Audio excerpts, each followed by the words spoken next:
Hello प्यारे बच्चों, कैसे हो आप लोग। आज हम पढ़ेंगे काइनेमैटिक्स का first chapter rest and motion. ठीक है, तो रेस्ट एंड मोशन समझने के लिए सबसे पहले हमें ये जानना होगा जो एब्सोल्यूट डिफिनीशन ऑफ रेस्ट क्या है और मोशन क्या है। ठीक है, तो अगर कोई भी ऑब्जेक्ट का पोजीशन टाइम के रिस्पेक्ट में चेंज होता है तो उसको हम क्या बोलते हैं कि ऑब्जेक्ट इज इन मोशन।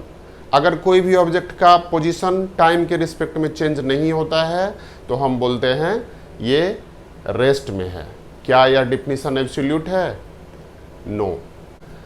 अभी तक हम चैप्टर 1 एंड 2 गो थ्रू हो चुके हैं, उसके सारे क्वेश्चंस बना चुके हैं। अब ये आज से हम स्टार्ट करने वाले हैं चैप्टर 3। चैप्टर 3 का है रेस्ट एंड मोशन और ये काइनेमैटिक्स है। काइनेमैटिक्स का मतलब क्या हुआ कि काइन प्लस मैटिक्स, जिसमें कि मोशन मैथमेटिकल फार्मूला में या मैथमेटिकल टर्म में डिफाइन हो, उसे हम काइनेमैटिक्स कहते हैं। ठीक है, तो उसमें सबसे पहला टॉपिक्स जो आज हमें पढ़ना है वो है रेस्ट एंड मोशन। ठीक है, तो रेस्ट एंड मोशन, रेस्ट क्या होता है और मोशन क्या होता है, तो रेस्ट और मोशन एक दूसरे से कैसे जुड़े हुए हैं और इसको हम कैसे डिफाइन कर सकते हैं। तो फिजिक्स के टर्म में अगर हम बात करते हैं तो रेस्ट का मतलब क्या हुआ कि अगर कोई भी ऑब्जेक्ट का है ना टाइम के साथ उसके पोजीशन में चेंज नहीं होता है तो उसको हम क्या बोलते हैं कि रेस्ट में है। फॉर एग्जाम्पल अगर कोई रूम में किसी रूम में या इस रूम में मान लेते हैं कि बुक्स टेबल पर पड़ा हुआ है। ठीक है, तो अभी t is equal to 0, that means कि अभी से 10 सेकंड बाद 20 सेकंड के बाद अगर उस बुक का पोजीशन चेंज नहीं हो रहा है तो इसका क्या मतलब हुआ, वो रेस्ट में है। लेकिन सपोज अगर उस बुक का पोजीशन या कोई भी ऑब्जेक्ट का पोजीशन टाइम के साथ चेंज हो रहा है तो हम क्या बोलते हैं कि वो ऑब्जेक्ट मोशन में है। ठीक है, तो रेस्ट क्या है कि अगर वो टाइम के साथ उसका पोजीशन में नो चेंज इन पोजीशन। ठीक है, इसमें ये समझना होगा कि इसका पोजीशन में कोई भी चेंज नहीं हो, राइट। और मोशन जो है, मोशन यानी कि change in position with time के साथ उसके पोजीशन में चेंज हो, करेक्ट, तो हम बोलते हैं कि वो मोशन में है। बट क्या यह डिफिनीशन कंप्लीट है? नो, ये डिफिनीशन कंप्लीट नहीं है। ठीक है, क्योंकि अगर जो ऑब्जेक्ट को आप बोलते हैं कि वो रेस्ट में है वो एग्जैक्टली रेस्ट में नहीं है ना, एब्सोल्युटली वो रेस्ट में नहीं है। अगर कोई व्यूअर है ना, व्यूअर मतलब कि मून से अगर आप इस टेबल को देखेंगे, फॉर एग्जांपल टेबल को देखेंगे तो आपको क्या लगेगा कि अर्थ मूव कर रही है, मून के रिस्पेक्ट में अर्थ जो है सो मूव कर रहा है। ठीक है, तो दैट मीन्स कि अर्थ अगर मूव कर रहा है तो ये टेबल भी मूव कर रहा है, तो वो एब्सोल्युटली वो क्या है, रेस्ट में नहीं है। ठीक है, लेकिन अगर आप इस रूम में हैं और उस रूम में अगर टेबल पर रखे बुक टाइम के साथ चेंज नहीं हो रहा है, राइट, तो हम क्या बोल सकते हैं कि वो रेस्ट में है, राइट। तो रेस्ट एंड मोशन का जो डिफिनीशन है ये सिर्फ टाइम के साथ और पोजीशन का चेंज नहीं है, इसके लिए हमें और डिटेल में जाना पड़ेगा, राइट। तो डिटेल में जाने के लिए हमें एक इम्पोर्टेंट टॉपिक्स और ऐड करना पड़ेगा जिसका नाम है frame of reference.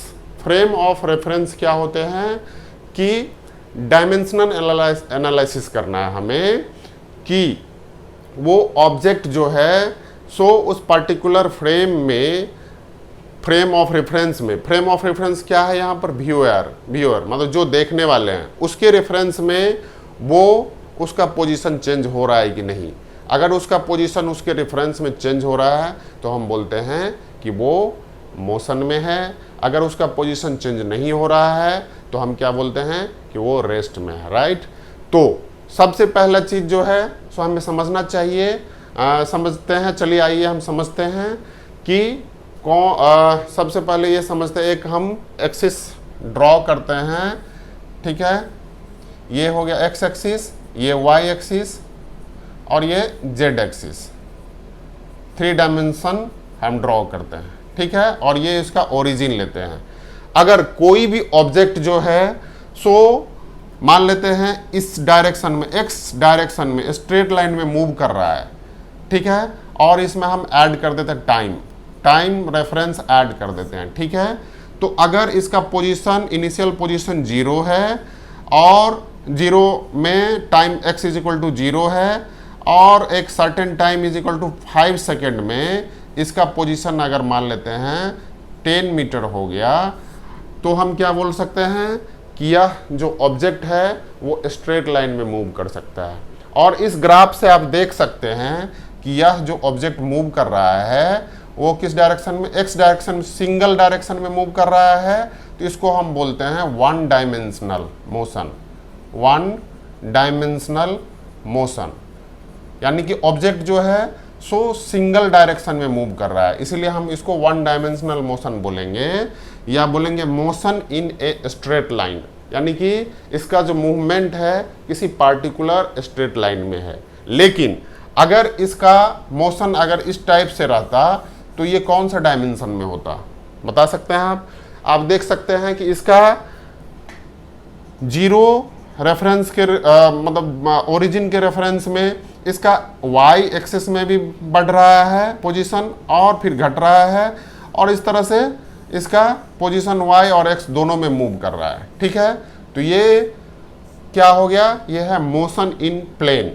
Motion in plane का मतलब क्या हुआ कि ये 2 डायमेंशन में इसका पोजीशन चेंज हो रहा है, राइट। 2 डायमेंशन में इसका पोजीशन चेंज हो रहा है, तो यह 2 डायमेंशनल मोशन हो गया।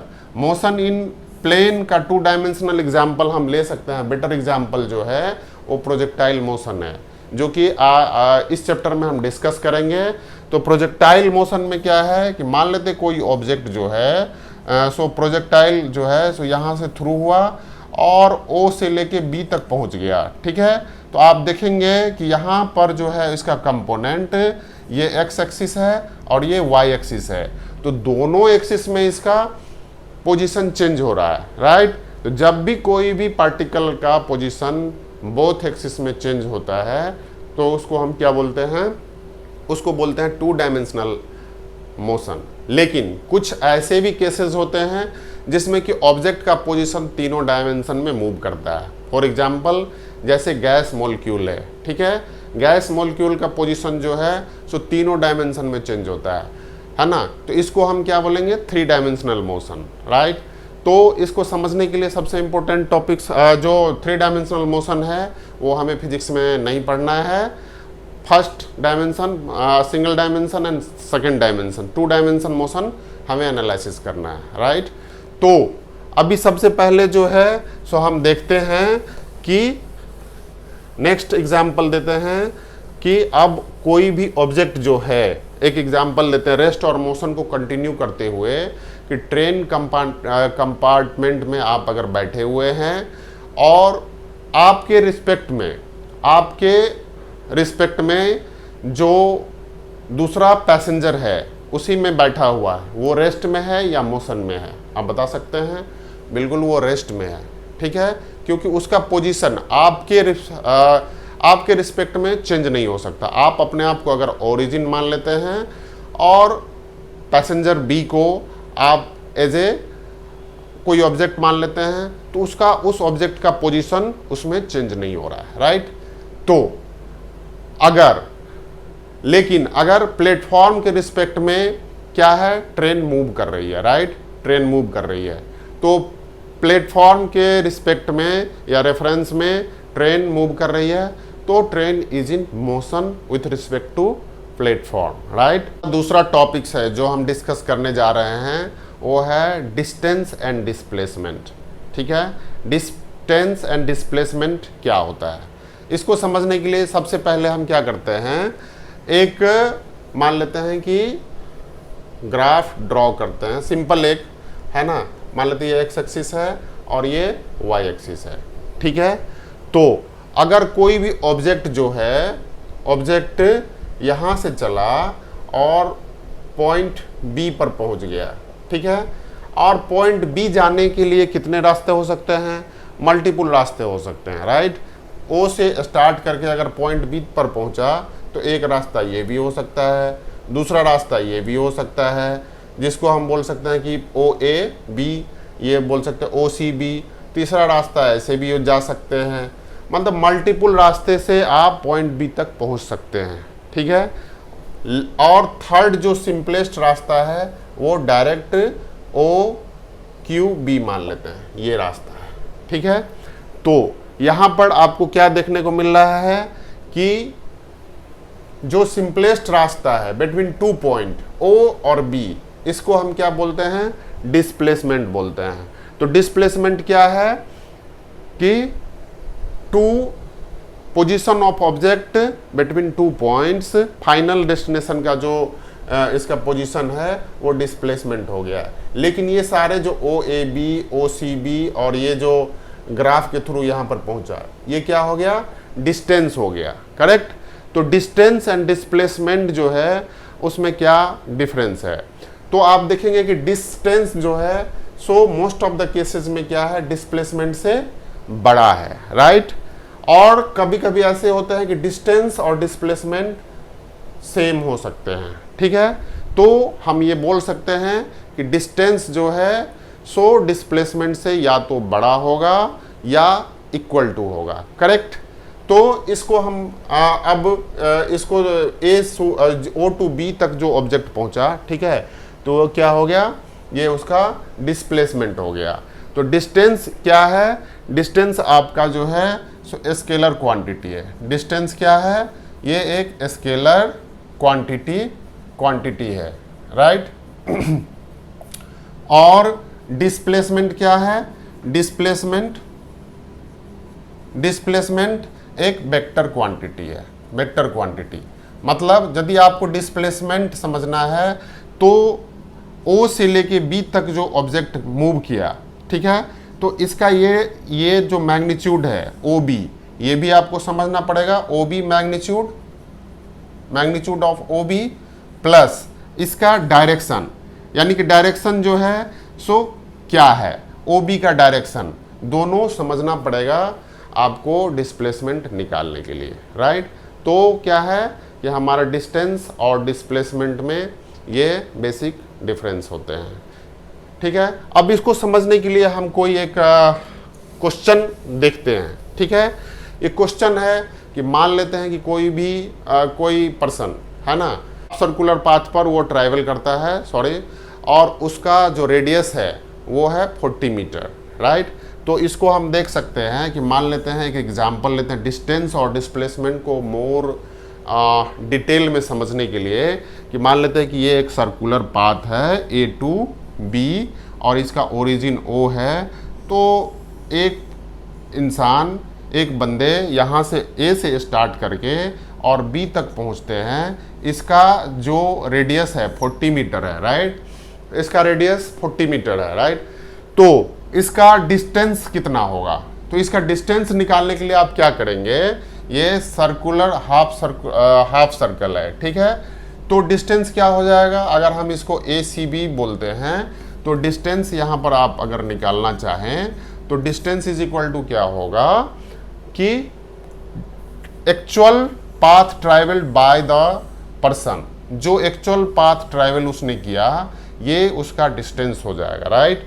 तो A C B is equal to क्या है? ए सी बी यहाँ पर अगर हम देखते हैं तो ये ए सी बी क्या हो गया? Circumference of this circle. Circumference का मतलब हो गया हाफ सरकमफेरेंस है। ए टू बी तक जाने के लिए जो डिस्टेंस हो गया इसका हो गया पाई आर, राइट। क्योंकि सर्कल का पूरे सरकमफेरेंस जो होते हैं कंप्लीट, तो उसका होता है 2 पाई आर। ये क्या है कि हाफ है, इसलिए हम पाई आर लिखते हैं। और आर आपका कितना है? 40 मीटर है, तो इसका 40 पाई मीटर ये डिस्टेंस हो गया, राइट। और डिस्प्लेसमेंट कितना होगा? तो डिस्प्लेसमेंट क्या हो गया कि distance between two path, shortest path A to B, तो ये आपका यहाँ पर डिस्प्लेसमेंट हो गया, राइट। ये डिस्प्लेसमेंट और ये हो गया आपका डिस्टेंस। करेक्ट। तो डिस्टेंस तो आप निकाल चुके हैं। डिस्प्लेसमेंट निकालने के लिए क्या करना पड़ेगा, डिस्प्लेसमेंट इज इक्वल टू होगा आपका ए टू बी का डिस्टेंस, यानी कि डिस्टेंस ऑफ ए बी, और ये वेक्टर क्वांटिटी है इसीलिए हम इसके ऊपर में एरो डालते हैं। वेक्टर क्वांटिटी को रिप्रेजेंट करने के लिए एरो डालना जरूरी होता है क्योंकि उसमें मैग्नीट्यूड एंड डायरेक्शन दोनों होते हैं। करेक्ट। तो अभी हम देखते हैं कि ये distance A B is equal to क्या हो गया, A B is equal to ये हो गया आर प्लस आर, तो कितने हो जाएंगे 2r। 2r का मतलब हो गया 2 इंटू 40 मीटर, यानी कि कितना हो जाएगा 80 मीटर आपका यहाँ पर डिस्प्लेसमेंट हो गया। राइट। तो डिस्प्लेसमेंट क्या होता है कि shortest path between two object. Correct. तो मेरे ख्याल से आप डिस्प्लेसमेंट और डिस्टेंस को आसानी से डिस्टिंग्विश कर सकते हैं, समझ सकते हैं। डिस्टेंस एक स्केलर क्वांटिटी है जैसा कि अभी मैंने बताया, क्योंकि उसको रिप्रेजेंट करने के लिए सिर्फ मैथमेटिक्स उसको रिप्रेजेंट करने के लिए सिर्फ मैग्नीट्यूड का ज़रूरत है, और उसका एडिशन सिंपल अलजेब्रिकल और अरिथमेटिक ढंग से आप कर सकते हैं। राइट। लेकिन डिस्प्लेसमेंट को मेजरमेंट करने के लिए, टू डिस्प्लेसमेंट को ऐड करने के लिए triangle law of vector addition important है। करेक्ट। तो ये चीज़ क्लियर है। राइट। तो मेरे ख्याल से इसमें कोई दिक्कत नहीं है, आप इस तरह से कोई भी क्वेश्चन आसानी से बना सकते हैं जो डिस्टेंस और डिस्प्लेसमेंट से जुड़ा हुआ रहता है। ठीक है। अभी हम नेक्स्ट पढ़ते हैं average speed and instantaneous speed. तो एवरेज स्पीड क्या होता है और इंस्टेंटेनियस स्पीड क्या होता है, इसको समझने के लिए सबसे पहले हम कोई एग्जाम्पल देते हैं। ठीक है। मान लेते हैं कि कोई ऑब्जेक्ट जो है या कोई ऑब्जेक्ट क्या, मान लेते कोई पर्सन जो है सो दिल्ली से स्टार्ट करता है और वो लखनऊ पहुंचता है। ठीक है। दिल्ली और लखनऊ के बीच का जो डिस्टेंस है मान लेते हैं सपोज 500 किलोमीटर है। राइट। और उसको ट्रैवल करने में यहाँ से कितने टाइम लगे, 500 किलोमीटर ट्रैवल करने में सपोज उसको 4 आवर्स का टाइम लगा। राइट। तो हम लिख सकते हैं कि 500 किलोमीटर बाय 4 आवर। राइट। तो इसका मतलब हो गया 125 किलोमीटर पर आवर के स्पीड से ये एवरेज जर्नी किया। लेकिन ये जो स्पीड है 125 किलोमीटर पर आवर, ये क्या, ये थ्रू आउट द स्पीड है? नहीं। ये स्पीड जब आप दिल्ली से स्टार्ट करते हैं ट्रैवल करना और लखनऊ पहुंचते हैं, ये दिल्ली है और ये लखनऊ है। ठीक है। जब आप यहाँ से स्टार्ट करते हैं तो आपका जो स्पीड है वो फिक्स नहीं रहता है। कभी आप यहाँ पर 0 था दिल्ली में, थोड़ी देर के बाद आपका स्पीड हो जाएगा 150 किलोमीटर पर आवर, फिर आप थोड़ी देर के बाद 100 किलोमीटर हो जाएगा, फिर ये हो जाएगा 125 किलोमीटर। तो थ्रू आउट द जर्नी जो है सो आपका स्पीड फिक्स नहीं रहता है। राइट। तो एवरेज स्पीड क्या हुआ कि total distance travelled in particular time interval, है ना, उसको अगर हम डिवाइड करते हैं तो उससे आपको एवरेज स्पीड निकल जाएगा। तो average speed is equal to क्या हो गया, मान लेते हैं कि डिस्टेंस ट्रैवल s है in time interval t2 minus t1, तो ये हो गया आपका एवरेज स्पीड। राइट। तो एवरेज स्पीड ऑफ कोई ऑब्जेक्ट जो है वो क्या है कि मान लेते हैं पर्टिकुलर इंटरवल ऑफ टाइम में वो कितना डिस्टेंस ट्रैवल किया, वही उसका एवरेज स्पीड हो गया। लेकिन ये जो है एवरेज स्पीड, ये अगर मान लेते हैं कि अभी हम थोड़े और डिटेल में चलते हैं कि यहाँ पर जो टाइम इंटरवल है, ठीक है, इस टाइम इंटरवल को अगर आप छोटा कर देते हैं, डेल्टा टी मान लेते हैं टाइम इंटरवल को, और डिस्टेंस जो ट्रैवल किया वो डेल्टा एस ट्रैवल किया, तो उस टाइम में एवरेज स्पीड क्या हो जाएगा, उसका एवरेज स्पीड जो हो जाएगा वो क्या हो जाएगा, delta S by delta T. Right. Delta S का मतलब हो गया स्मॉल डिस्टेंस ट्रैवल किया in small interval of time delta T में, तो ये जो स्पीड है ये इंस्टेंटेनियस एवरेज स्पीड हो गया, इंस्टेंटेनियस एवरेज स्पीड हो गया। ठीक है। अब मान लेते हैं कि इसको हम लिख सकते हैं, अगर डेल्टा टी जो है टाइम इंटरवल जो है सो आपका स्मॉल हो गया, मान लेते हैं delta T tending to zero हो गया, राइट। किसी पार्टिकुलर टेंडिंग टू जीरो का मतलब हो गया कि किसी पार्टिकुलर इंस्टेंट मतलब बहुत ही छोटा टाइम लेते हैं, लेकिन ठीक है, और डिस्टेंस छोटे टाइम में एक छोटा सा डिस्टेंस ट्रैवल करता है, तो दोनों नेग्लिजिबल है, लेकिन दोनों का रेशियो जो होगा वो नेग्लिजिबल नहीं होगा, राइट। मान लेते हैं कि यहाँ पर हम delta t is equal to 1 second लेते हैं और delta s is equal to 100 metre लेते हैं सपोज, तो ये क्या होगा, delta s by delta t का जो वैल्यू हो जाएगा वो 100 मीटर पर सेकेंड हो जाएगा। तो ये उसका इंस्टेंटेनियस स्पीड हो गया। तो इंस्टेंटेनियस स्पीड समझने के लिए अगर हम इसको क्या करते हैं कि limit delta S by delta T लिखते हैं, और डेल्टा टी को अगर आप जीरो कर देते हैं, स्मॉल इंटरवॉल कर देते हैं, तो और उस स्मॉल इंटरवॉल में डेल्टा एस टाइम ट्रैवल करता है, तो इंस्टेंटेनियस स्पीड हो जाएगा ds बाई dt हो। इसको हम लिख सकते हैं rate of change of speed with respect to time, ठीक है। तो ये उसका इंस्टेंटेनियस स्पीड हो जाएगा, ठीक है। Average speed and instantaneous speed समझने के लिए चलिए आइए एक क्वेश्चन का सॉल्यूशन करते हैं। क्वेश्चन है कि कोई भी पार्टिकल जो है सो टी टाइम में s is equal to 2.5 metre per second square t square के फार्मूला के अकॉर्डिंगली वो डिस्टेंस ट्रैवल करता है, ठीक है। तो ये दिया हुआ है s is equal to 2.5 metre per second square into T square, ठीक है। ये इस फार्मूला के अकॉर्डिंगली या इस एक्सप्रेशन के अकॉर्डिंगली उसका डिस्टेंस ट्रैवल करता है। तो time t is equal to 0 पर उसका डिस्टेंस क्या हो जाएगा, 0, राइट। इसको मल्टीप्लाई करेंगे तो अब दूसरा है कि time t is equal to 5 second पर उसका और पार्टिकल का जो डिस्टेंस होगा कितना हो जाएगा, s इज इक्वल टू हो जाएगा आपका 2.5 metre per second square into 5 second का स्क्वायर, राइट। तो ये कितना हो जाएगा आपका, जब आप कैलकुलेट करेंगे तो वो क्या हो जाएगा 62.5 मीटर हो जाएगा, राइट। अब टाइम इंटरवॉल कितना है, टाइम इंटरवॉल कितना है आपका, यहाँ पर 0 to 5 सेकेंड में गया, तो 5 - 0 सेकेंड, दैट मीन्स कि 5 सेकेंड हो गया टाइम। तो इस टाइम में टोटल डिस्टेंस ट्रैवल उसने क्या किया 62.5 मीटर, कितने टाइम इंटरवल में, 5 सेकेंड में। तो उसका एवरेज वेलोसिटी क्या हो जाएगा, सॉरी एवरेज स्पीड क्या हो जाएगा, इसका एवरेज स्पीड हो जाएगा 60 total distance travel by s by t2 minus t1।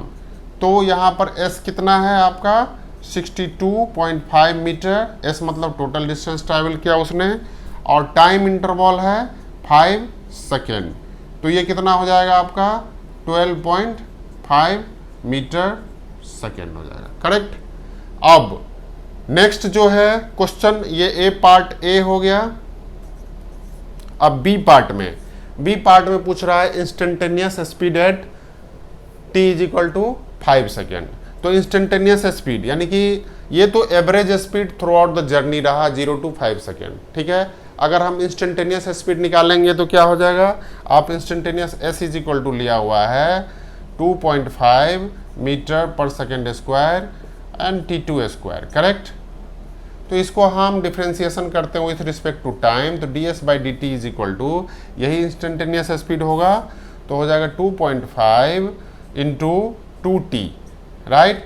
अब ये हो जाएगा मीटर पर सेकेंड, राइट। तो यहाँ पर t is equal to 5 second, t is equal to 5 second instantaneous, कोई एक पार्टिकुलर इंस्टेंट ऑफ टाइम में उसका डिस्टेंस कितना था, सॉरी उसका स्पीड कितना था, उसको हम इंस्टेंटेनियस स्पीड बोलते हैं, राइट। किसी particular instant of time through out the journey आप किसी भी टाइम पर उसका स्पीड कितना था उसको निकाल सकते हैं, उस टाइम इंटरवल और उस टाइम में उसने कितना डिस्टेंस ट्रैवल किया, ठीक है, उसके थ्रू हम निकाल सकते हैं। ds is equal to ds जो है सो small distance travel during the time interval है, ठीक है। तो इसमें क्या हो जाएगा, 2.5 इंटू 2 को मल्टीप्लाई करेंगे तो 5 हो जाएगा और t का वैल्यू 5 है, तो कितना हो जाएगा, ये हो जाएगा मीटर पर सेकेंड। तो 25 क्या हो जाएगा इसका, 25 मीटर पर सेकेंड हो जाएगा, राइट। तो इसका इंस्टेंटेनियस स्पीड कितना हो जाएगा, 25 मीटर पर सेकेंड। और एवरेज वेलोसिटी एवरेज स्पीड कितना हो जाएगा, 12.5 मीटर पर सेकेंड, ठीक है। चलिए अभी हम डिस्कस करते हैं distance time graph. Distance time graph में मान लेते हैं कि जो डिस्टेंस s जो है वो टाइम का फंक्शन है, ठीक है, टाइम का फंक्शन है। तो इसके लिए अगर हम एक डिस्टेंस टाइम ग्राफ ड्रॉ करते हैं, सपोज ये हो गया टाइम और टाइम हो गया इसमें, और y एक्सिस को हम डिस्टेंस मान लेते हैं s में, ठीक है, s में मान लेते हैं।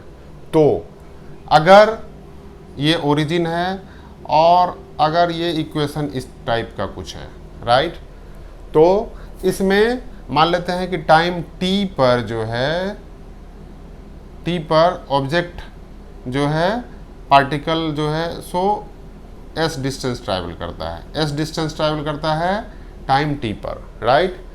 और उसके बाद t प्लस डेल्टा टी, मान लें स्मॉल अमाउंट ऑफ टाइम हम डेल्टा टी लेते हैं, तो यहाँ से यहाँ तक डेल्टा टी हो गया, या ये पूरे जो टाइम हो गया t प्लस डेल्टा टी पर, उसका जो डिस्टेंस है,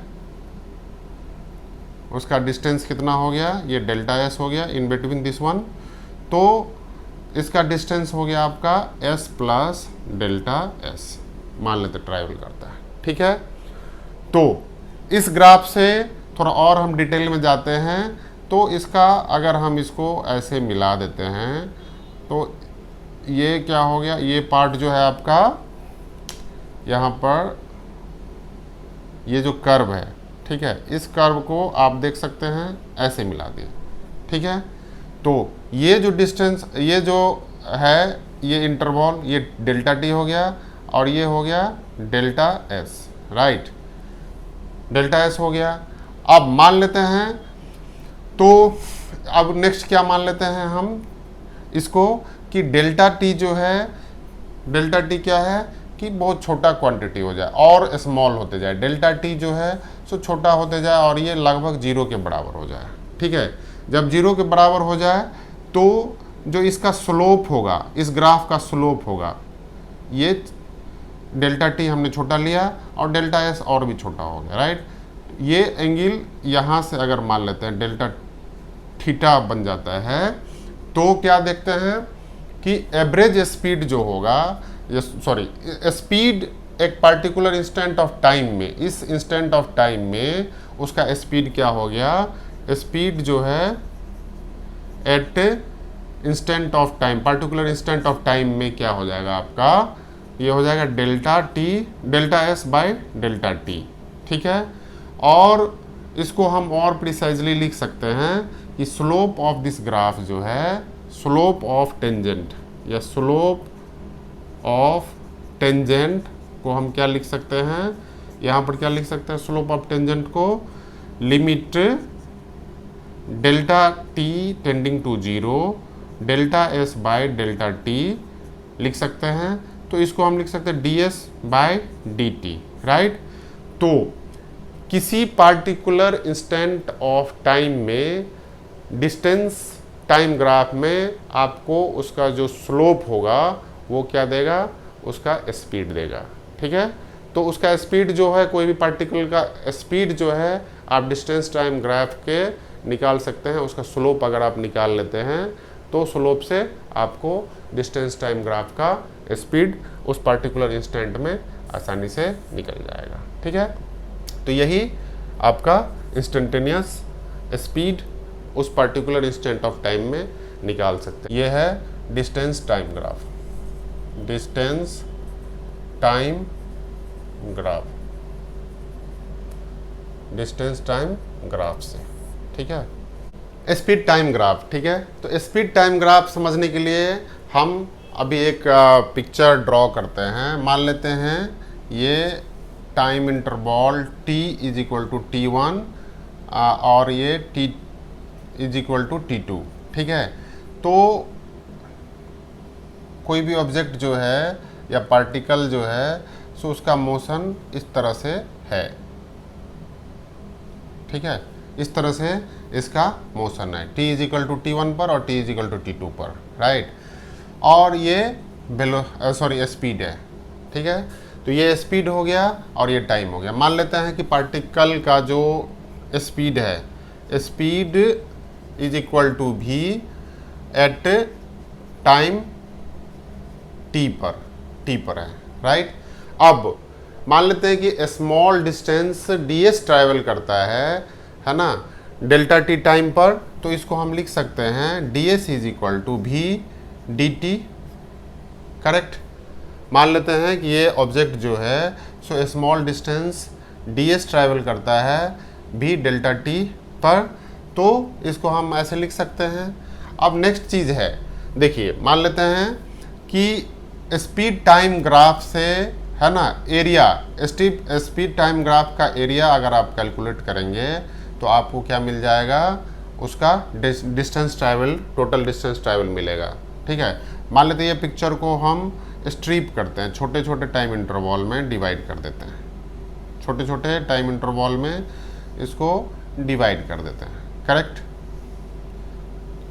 और एक पार्टिकल हम ये फिगर को अंडरस्टैंड करते हैं, ये फिगर को हम एनालिसिस करते हैं और मान लेते हैं कि ये जो टाइम है वो डेल्टा t है, राइट। और उसका स्पीड उस टाइम में जो है सो v है, v, तो v इंटू डेल्टा t, ये क्या हो जाएगा, v इंटू डेल्टा t। अगर हम दोनों को कैलकुलेट करेंगे तो स्पीड इंटू टाइम, ये क्या हो जाएगा, डिस्टेंस हो जाएगा, ठीक है। लेकिन इस ग्राफ में जो है सो ये रेक्टेंगल का जो एरिया होता है, रेक्टेंगल का एरिया क्या होता है, length into breadth, length into breadth. तो यहाँ पर लेंथ जो है सो आपका क्या है, स्पीड है v इस पार्टिकुलर इंस्टेंट में, और ब्रेड्थ क्या है, डेल्टा t है, राइट। तो length into breadth is equal to v into delta t हो गया। तो अगर इसको मल्टीप्लाई करेंगे तो ये हो जाएगा डिस्टेंस हो जाएगा। तो ये ds डेल्टा s लिख सकते हैं हम, डेल्टा s लिख सकते हैं। लेकिन आप देखेंगे कि इसमें जो कर्व है ये पार्ट हमारा छूट गया, इसको हम नहीं निकाल पाए। और इस तरह से जब आप सारे को फिगर को ड्रॉ, सबका बारी बारी से कंसीडर करेंगे आप स्मॉल, तो इस केसेस में क्या होगा कि सबका सम हो जाएगा। मान लेते हैं कि पहले का एरिया डेल्टा t 1 है, v प्लस दूसरे का v इंटू डेल्टा t2 हो गया, plus v into delta t3 हो गया। तो इस तरह से सारे एरिया का जो सम होगा वो आपका sum area of this curve देगा। लेकिन आप देखेंगे कि ये स्मॉल एरिया जो है यहाँ पर ये छोटे छोटे जो कर्व है इसका हमने कंसिडर नहीं कर पाया। तो इसी को समझने के लिए क्या करते हैं, हम इसका इंटीग्रेशन करते हैं, ds है ना, ds और ये हो जाएगा v dt, ठीक है। तो जब इंटीग्रेशन में आप देखेंगे कि इसमें कुछ भी साइन नहीं है तो ये हो गया इंडेफिनिट इंटीग्रेशन, राइट। तो इंडेफिनिट इंटीग्रेशन हो गया। तो मान लेते हैं कि यहाँ पर हम टाइम इंटरवॉल t1 से t2 में कितना डिस्टेंस ट्रैवल करेगा, तो उसको हम t1 और लोअर लिमिट t1 लिखते हैं, अपर लिमिट t2 लिखते हैं।